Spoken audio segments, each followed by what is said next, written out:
सुप्रभातम।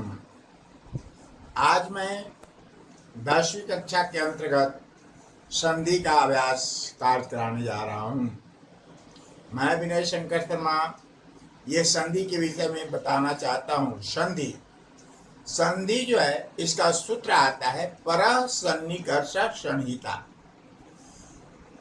अर्थात अत्यंत समीपवर्ती दो या दो से अधिक वर्णों के मेल से किसी नियम के अंतर्गत होने वाले परिवर्तन को संधि कहते हैं। जैसे विद्या जोड़ा ले, आ और आ की संधि हुई, विद्यालय बन गया।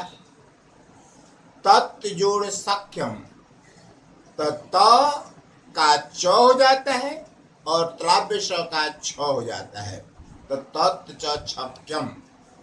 मनः जोड़ रथ, ये विसर्ग संधि के अंतर्गत हो गया। मनः विसर्ग के बाद में र है तो विसर्ग का ओकार हो जाता है, मनोरथ।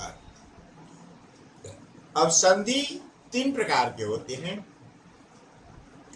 स्वर संधि, जिसे अच संधि भी कहते हैं, स्वरों में परिवर्तन से होता है। व्यंजन संधि, जिसे हल संधि भी कहते हैं पाणिनि सूत्र के अनुसार, व्यंजन वर्णों में परिवर्तन होता है। विसर्ग संधि, विसर्ग में परिवर्तन होता है, अर्थात विसर्ग की चार चीजें हो जाती है, उत्व, रत्व, लोप और सत्व। अब हमें नवीन पाठ्यक्रम के अनुसार व्यंजन संधि में ये हमें पढ़नी है। हाँ, अब व्यंजन संधि, व्यंजन संधि जिसे हल संधि भी कहते हैं, व्यंजन संधि के भेद हो गए जो हमें पठनीय है। ये तुकागम हो गया, कहता है कि व्यंजन वर्णों के रूपों में अनेक परिवर्तन होते हैं, अतः व्यंजन संधि के भी अनेक भेद हैं। अब इन्हीं का वर्णन मैं कर रहा हूं। तुक आगम, तुगागम, अर्थात तुक जोड़ागम, क का ग हो गया। संस्कृत साहित्य में आगम व आदेश का बड़ा महत्व होता है। प्रचलन के अनुसार आगम मित्रवत, अर्थात मित्र की तरह बिना किसी वर्ण का लोप किए ही शब्दों के बीच आ जाता है। तुक आगम की विधि सी तुक, ये सूत्र हो गया। कह रहा है कि शब्द के अंत में न के पश्चात यदि त्रावश हो और उन दोनों के बीच में विकल्प से तुक का आगम होता है, अर्थात तुक का त जुड़ जाता है, साथ ही तलाव्य श को छ और अच्युत्व संधि का नियम भी लगता है। जैसे गच्छन जोड़ से ते, यहाँ पर न जो है वो य में बदल जाता है और च स्वयं आ जाता है, तलाव्य श का छ में परिवर्तन हो जाता है, गच्छन च से ते।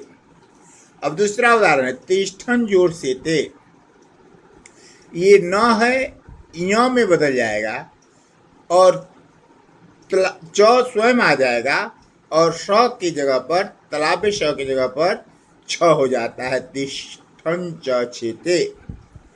तिष्ठन जो शब्द आए थे वही नियम लागू होता है, न य में परिवर्तन हो जाता है, च का तुक हो जाता है आगम और तलाव्य श की जगह पर स हो जाता है, तिष्ठन शब्दायते। सन जोड़ शंभु, यह स्पष्ट है, न के स्थान पर य हो जाएगा, आधा न है आधा य हुआ और च का तुक हो गया आगम और तलाव्य स की जगह पर छ हो जाता है, सन च शंभु। कैसे बनेंगे इसको ध्यान से देख लेंगे। छ के पहले च का आगम छेच सूत्र है। सूत्र बताता है कि यदि ह्रस्व के बाद छ हो तो तुक का आगम होता है, तुक का त शेष रहता है, अच्युत्व संधि से त को च हो जाता है। जैसे परि जोड़ छीद, तब परि च छीद, परिच्छिद, तो च का स्वयं आगमन हो जाएगा, तो ये परिच्छिद बन गया। अनुजोड़ छेद, तो च का स्वयं आगमन हो गया, अनुच्छेद तुकागम। संधि जोड़ छेद, तुक आगम हो गया, संधि च छेद। बी जोड़ छेद, विच च छेद। मातृ जोड़ छाया, तो च का स्वयं आ जाएगा, तो मातृ च छाया, वृक्ष जोड़ छाया, वृक्ष छाया। अब इसी तरह यदि शब्द के अंत में दीर्घ स्वर हो और उसके बाद छ हो तो छ से पहले च को जोड़कर च और छ बना दिया जाता है। माता जोड़ छाया, माता च छाया।